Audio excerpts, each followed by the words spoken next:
This is Bloomberg Law with June Grasso from Bloomberg Radio. In just 5 weeks, the NFL's biggest financial threat in years was erased in court, almost like magic. Well, legal magic.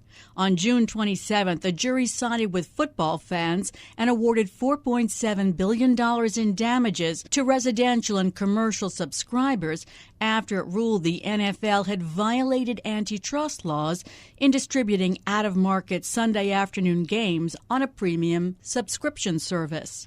Because damages can be tripled under federal antitrust laws, the NFL could have been liable for more than $14 billion. But then a California judge tossed out the verdict after throwing out the testimony of 2 expert witnesses and concluding the jury improperly calculated damages. Joining me is Bloomberg Intelligence senior litigation analyst Jennifer Rhee. The jury found that the arrangement was anti-competitive. Yes. Did the judge find anti-competitive behavior? So the judge didn't necessarily find anti-competitive behavior. What he said was that it wasn't unreasonable, based on the evidence presented at trial, for the jury to reach that conclusion. So essentially, he supported the jury reaching the conclusion that the agreements between the NFL teams and the NFL, and possibly, I'm not clear on this, but possibly also with DirecTV, were anti-competitive restraints. Yes. And the league had argued, the jury made up methodology to calculate damages, and he went off on that. Right. Tell us why he went off on that. I have to tell you, it was really kind of a strange way for a jury to calculate damages. So what happens in trial is there are experts, and the experts are there to assist the jury, to explain to them how damages can be calculated, what they think the world would have looked like, but for these restraints that were deemed to be anti-competitive, and what the prices would have been. So what a jury is meant to do is say, okay, in that but-for world where we didn't have these restraints, what would people have paid? But what did they actually pay? And what's the difference? And the judge actually instructed them that way. You have to say, how much were people overcharged because of this bad behavior? What they need to get back is what they overpaid, essentially. But instead, the jury just kind of projected all of that, and they took the list price. This is Sunday ticket is what we're talking about, right? It's something you can buy from the NFL to get out-of-market games, and that's what the issue is here. What did people and commercial entities pay for Sunday ticket? They took the list price for Sunday ticket, and then they took the testimony about what the actual average price paid for Sunday ticket was, because, people get coupons, they get discounts, they get specials, whatever. So there was, a little more than, I think, $100 difference between the list price and the average price actually paid. They took that difference. So in other words, they took what was the discount and then they multiplied that by the number of subscribers. So that really doesn't bear any relation to what the experts testified as to the overcharges. So the judge said, look, you can do the math. You can see how they calculated this. It's to the penny, and it doesn't make sense. So that's part of it. The jury calculation was wrong, according to the judge. He also struck 2 economic experts who had testified for the subscribers. Right. So, I just talked about the but-for world. So one of those experts described what the but-for world might have looked like if they hadn't had the restraints. And the other one sort of talked about then what people would have paid, how things would have been, and what would have been paid to be a subscriber to these out-of-market telecasts of NFL games. And, an expert's conclusions and testimony really have to be based on some sort of a methodology, an economic methodology that makes sense. And here he basically said it really wasn't. It wasn't reliable. Neither expert were reliable. One, because really their testimony wasn't based, both of them, on a methodology that made sense. In one case, the first expert basically said, hey, if you didn't have these restraints, it would be just like college football. We have a bunch of college football games all over the place on some cable channels, on some over-the-air channels like, ABC non-cable channels. And you see, loads of games every weekend. And this would be just like that. But he didn't really explain how it would. NFL has differences. It's different from college football. It isn't the same. And CBS and Fox have some contracts with the NFL which aren't necessarily illegal, and those probably would have stayed in place. And what he didn't do is say how this would have happened. And when asked, how would this have all worked out, he said these are sophisticated entities. They would have made it work. That isn't good enough. It needs to be based on some economic analysis that backs up explaining exactly how everything would have panned out, what would have been shown, how it would have been shown, how much it would have been had the restraints not been in place. And so the judge said this is really just speculation that things would have been like college football without explaining why or how it would be like college football. It's surprising to me that the plaintiffs, after all these years of litigation, didn't get an expert who could do that. It doesn't sound like it's something that's so impossible to figure out. I think they thought it would be sufficient because there was some effort by the defendants earlier in the litigation. It's called a Daubert motion to try to exclude the experts, and they weren't able to do that. The judge said, no, I'm going to go ahead and let them testify. And I think the plaintiffs thought that this testimony might be good enough. College football did face years ago a case that was similar to this one.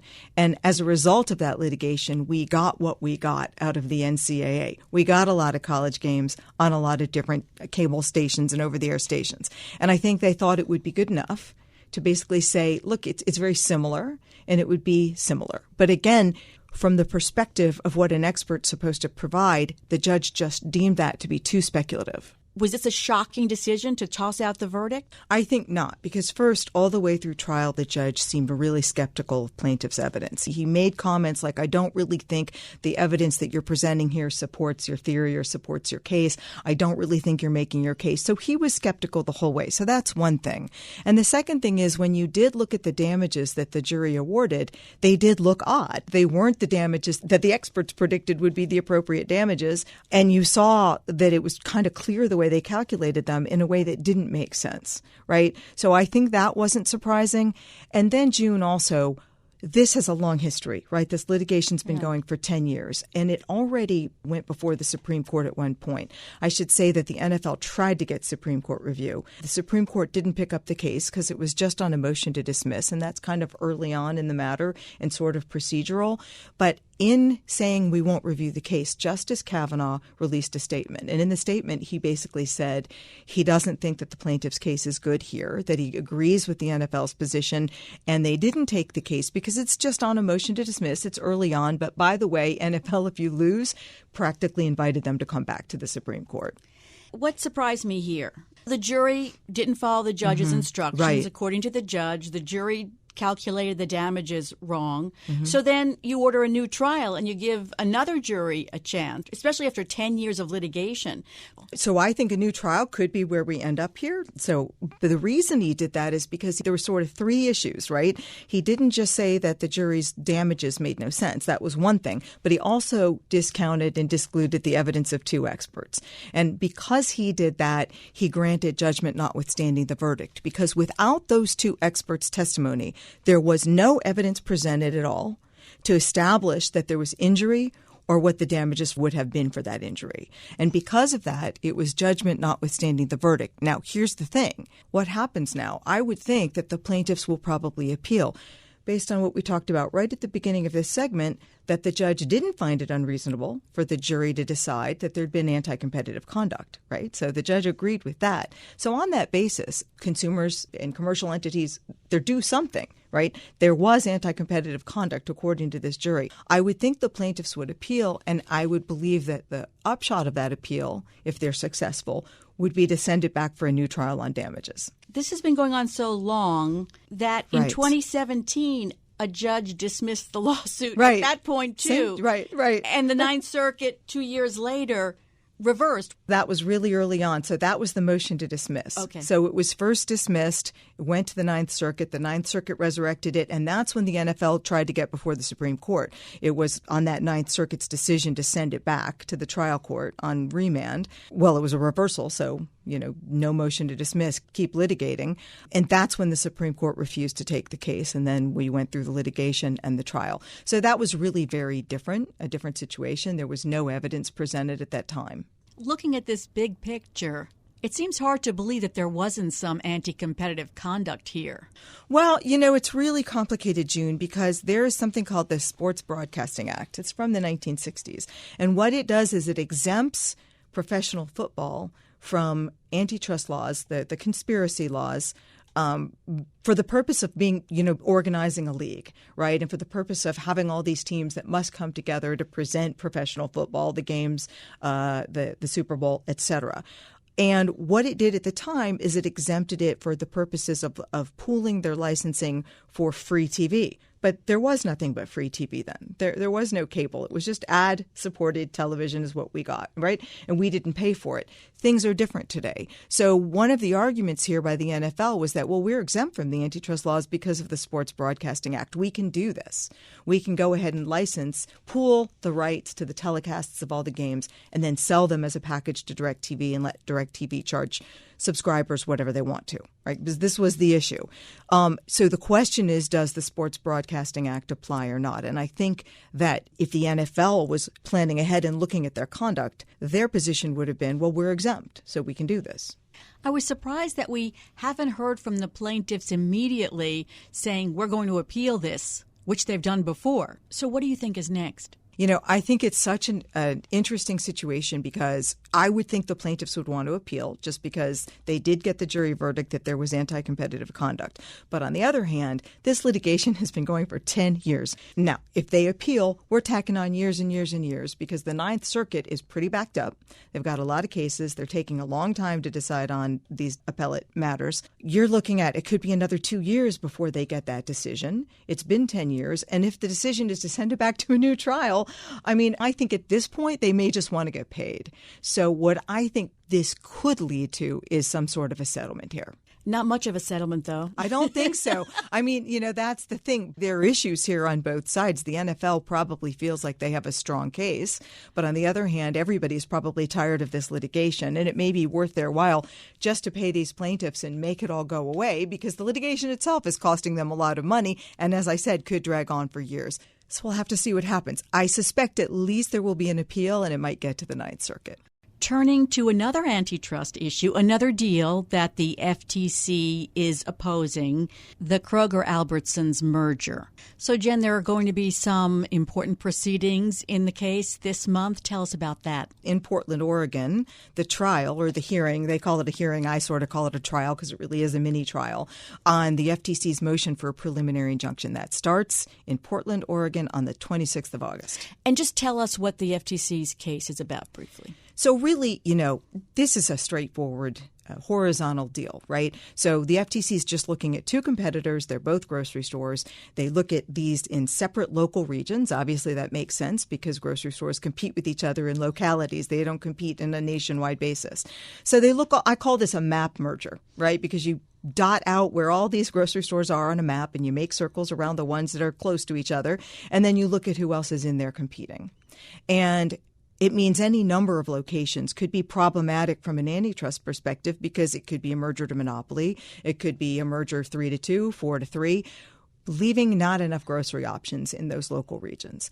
So what the FTC has said is, look, that is the problem here. Now, they've made some other allegations, but really the primary issue here is horizontal competition and areas where it's overly concentrated, and the concentration numbers give the FTC a presumption of harm from this deal.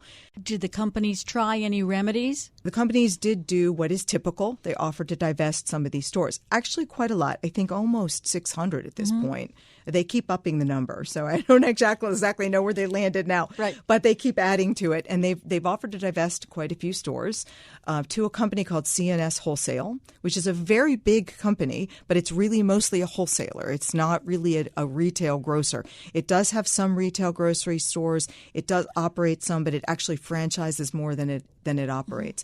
And the FTC rejected the settlement. They said it was too piecemeal. There weren't enough sort of ancillary support assets to help, like distribution centers. And they don't like the buyer because the buyer doesn't really have a good history of operating grocery stores. And unfortunately for Albertsons and Kroger, there is a history of some failed divestiture remedies in the grocery world. So the FTC said, no, settlement's not good enough. We're still going to sue you. So I think the issue will be, one, proving that the deal's anti-competitive, and then two, the companies will try to convince a judge that their remedy's good enough. Thanks so much, Jen, as always. That's Bloomberg Intelligence Senior Litigation Analyst Jennifer Rhee. For more of Jen's analysis, you can go to BI Go on the Bloomberg Terminal. There were some dramatic moments in January when the Senate Judiciary Committee heard from the CEOs of 5 major social media companies about what could be done to protect kids online. Republican Senator Josh Hawley asked Meta CEO Mark Zuckerberg to apologize to the family members of kids who've been directly affected by online child exploitation. Would you like now to apologize to the victims who have been harmed by your product? Show them the pictures. Would you like to apologize for what you've done to these good people? Zuckerberg pushed back on studies that suggested that social media use was a deterrent to teens' mental health. Mental health is a complex issue, and the existing body of scientific work has not shown a causal link between using social media and young people having worse mental health outcomes. Congress has been under immense public pressure to address criticisms that social media companies are harming kids and their mental health with addictive algorithms and toxic content. So, in a rare display of bipartisanship, the Senate overwhelmingly passed legislation last week that's designed to protect children from dangerous online content. Only 3 senators voted against the act. The Kids Online Safety Act would require social media companies to make their platforms safer for kids, but critics of the bill say it would violate the First Amendment and harm vulnerable kids who wouldn't be able to access information on things like LGBTQ issues or reproductive rights. The bill's fate in the House is uncertain. Joining me is Eric Goldman, a professor at the Santa Clara University School of Law and co-director of the High-Tech Law Institute. Eric, explain COSA and what it would do. It's impossible to summarize COSA because it has so many moving parts. The main centerpiece of the law is what's called a duty of care, that services governed by the law are required to treat kids specially. And stated like that, we might think that's a pretty good idea. But the devil is in the details. The law then has a bunch of other provisions. It has to build in certain safeguards for children. It requires parental authorization before children can get onto certain websites. And it requires this weird thing called a filter bubble transparency report, which is basically, I think, trying to make people understand the algorithms better, and a whole bunch more. It's kind of one of those things where I was trying to think about how to describe it. It's like nailing Jell-O to the wall. There's so much going on there. It's impossible to pinpoint exactly what this law does. Congress has been under intense public pressure to address the criticisms that social media companies are hurting kids and their mental health with these addictive algorithms and toxic content. Will it help that? So there's a fundamental baseline factual question that this law doesn't engage with, and that's whether or not social media is a net positive or negative for children. And the empirical evidence, which is coming out fast and furious, suggests that there are many ways in which social media is a net benefit for children. And this law would actually work against that. It would try to take those benefits away from children. So if we assume that social media is only pernicious towards children and only hurts them, this law might be an approach. I don't think it's a good one, but it is an approach. But if we disagree on that factual premise, this law is actually really dangerous. This law will hurt many more kids than it's likely to help. Some groups say that kids won't have access to information about abortion and gender identity, transgender health care. Is that what you're referring to? Those are definitely on my mind, but I think it's broader than that. And the data is showing across a lot of different studies that children are looking for places to connect with others, especially in the pandemic era when they were literally physically prevented from engaging with their peers in person. The internet became what's called the third place. It's not school and it's not home. It's a third place that people can connect. And it's that social connection, whether it's on a specific topic like LGBTQ identity, or it's a more general issue about just wanting to make friends. Social media and other internet services have provided outlets for that desire, that very basic human need.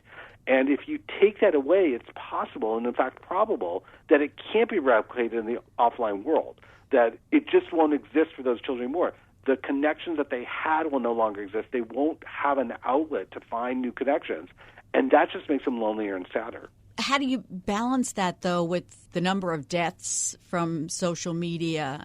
I mean, that's a tough question because it, again, assumes that social media caused the death.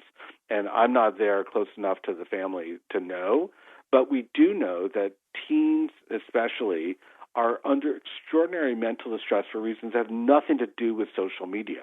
They are concerned about things like the pandemic and climate change and the fact that we have efforts to impose an authoritarian government that isn't listening to the needs of children.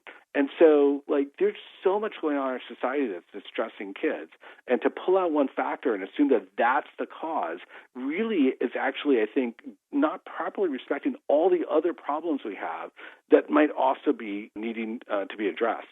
So my heart goes out to the families who've lost children, either by death or just through mental distress due to the internet. But there are a lot of other things going on, and we have to be very, very careful about making sure that we're precisely identifying the root problems and then addressing those. Do you think that there are First Amendment problems here?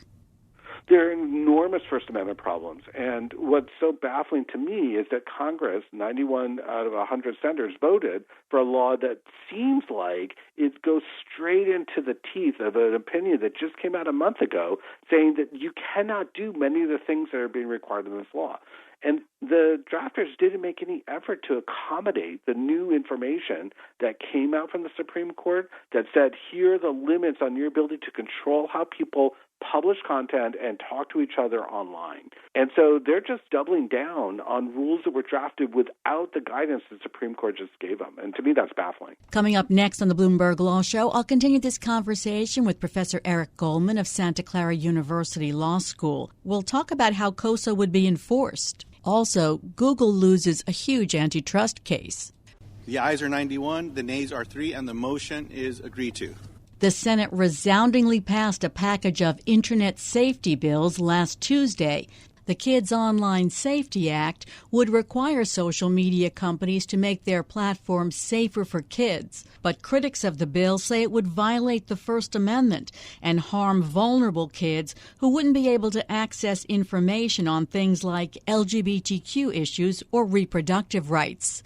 President Joe Biden commended the Senate for taking what he called a crucial bipartisan step forward, but it's not clear if House Speaker Mike Johnson will bring up the package for a vote. I've been talking to Professor Eric Goldman of Santa Clara University Law School. The package also includes the Children and Teens Online Privacy Protection Act. The main thing that's at issue in both laws is how does the service know that they're dealing with a child? And in the old rules passed by Congress back in the 1990s, the services would be obligated to treat a user differently if they actually knew that the user was a child or they had built a website that was catering essentially only to children. COSA and the COPPA 2.0 revisions try to loosen that standard to make it so that there are times in which a service will know for legal purposes that they're dealing with a minor, even if they don't have, quote, actual knowledge from that user that they are a minor. And it's that intermediate gap that services will have to treat some users as minors without having received, quote, actual knowledge that actually puts services in an untenable position. They don't know when they're going to be dealing with a minor or not. And if they don't follow the rules for minors, then lots of bad things could happen to them from a legal standpoint. And so this question of who is a minor and how does the service know is the central one to Internet law. It's as old as the Internet itself. This is the first question that the lawmakers tried to address back in the 1990s, and we still cannot resolve that fundamental question today. We simply don't have a good way of deciding when a user is a minor or not for legal purposes, and if we get it wrong, then services have to do things that we actually didn't intend them to do.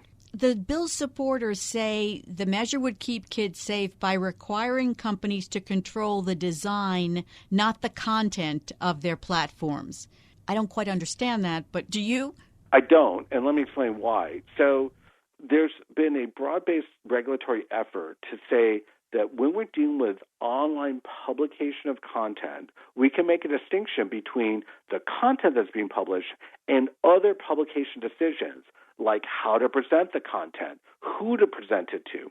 And in my mind, they are all part of the same publication process. Deciding the way in which you present content is equally important to what the substance of the content says. So drawing that distinction is nonsensical, but it's something that lots of regulators are doing. It's something that courts are prepared to do. And as a result, it creates this weird artificial distinction between content and how you talk about your content or how you present your content. What other problems do you see with this bill? I think the core problem with the bill is that it creates a set of legal incentives that services simply can't manage. If they are dealing with users that they know are children or the law deems them to have known they were children, then they have burdens that they simply can't comply with. I look at this law and I say, I don't want to have children on my site if I have to run through this gauntlet. The risks are too great. The obligations are too onerous. It doesn't make any sense for me. If I know that someone's a minor or I think they're a minor, they're going to be kicked off our site. Now, that is a solution. If we want to shrink the internet for children and make it so that they have less things that they can do online, that is a form of child protection. It is also a disadvantage for children because it means that they can't do the self-expression that they need, the self-identification, the exploration that we expect, especially from teenagers. They simply won't be able to do it in the way that we think they ought to be able to. So if the doors start closing to children online, I think in the end, children get the worst deal of that. That actually is not good for children. It's not good for society. And this law sets up those incentives to close doors to children online and simply say they're not welcome. And if that's really the case, I do question, what now will be the next set of problems our children face when the internet doesn't work as they'd like. Is there anything that you like that you think is positive about this bill? No, I really don't. It's easy to be a kvetcher and just point out problems. But the law starts with two fundamental problems that it cannot fix. And once it can't fix those problems, nothing good results. The first problem is determining when a user is a child or not. It's simply not possible for services to do without engaging in some very privacy and security invasive procedures. So any law that's predicated on the idea of segregating children from the rest of the population and then providing some kind of differential treatment is always going to be problematic. And then the second thing is that it fundamentally usurps the editorial discretion of services and says, we don't like how you're making your decisions how to publish content. We're going to tell you how to do it. And that fundamental editorial discretion is protected by the Constitution and essential to give services the ability to cater to their users. So this law starts with those two premises, that we can figure out who the kids are and we can tell services how to deal with them. And that simply does not work. So there's no way to fix that law. You have to start with the fundamental premise. I'll mention one other thing I did mention before, that it starts with the premise that the regulated entities governed by the law are always harming children and that they always need to be fixed. And given how many different ways children are benefiting from their internet experiences, the law doesn't even account for that. It doesn't care about that. It's fine to sacrifice all the benefits that children gain from the internet in the effort to try and squelch some of the potential harms. And so it doesn't even do the right cost-benefit calculus. And how would this be enforced? So the law principally relies upon the Federal Trade Commission to do enforcement. It also gives some limited authority to the state attorneys general, but the law certainly contemplates that the FTC will be the primary enforcement mechanism. And the FTC is good at looking for things like false advertising, when consumers are being hoodwinked into parting with their money to scammers.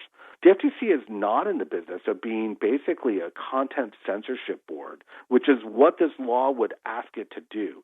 So it's deputizing the FTC to do things that the FTC is really not that good at, and frankly, we don't really want them doing. President Biden commended the Senate for taking what he called a crucial bipartisan step forward. Quote, there is undeniable evidence that social media and other online platforms contribute to our youth mental health crisis. And the president said he would sign it. The only question is whether or not the Speaker of the House will schedule a vote. If the Speaker of the House will schedule a vote, it almost certainly will pass. It will go to Biden, and he'll sign it. So, everything depends on the Speaker of the House to decide if he wants to put it on the agenda. And, as an internet law expert who's been watching this space for 30 years, I can see the pathologies in the regulatory process that continually lead to terrible legislative outcomes. And then our only chance of preserving the internet in any functional way is in the courts. We have to take it to the courts. And that's not a situation for long-term success.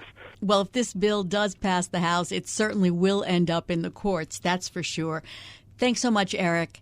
That's Professor Eric Goldman of Santa Clara University Law School.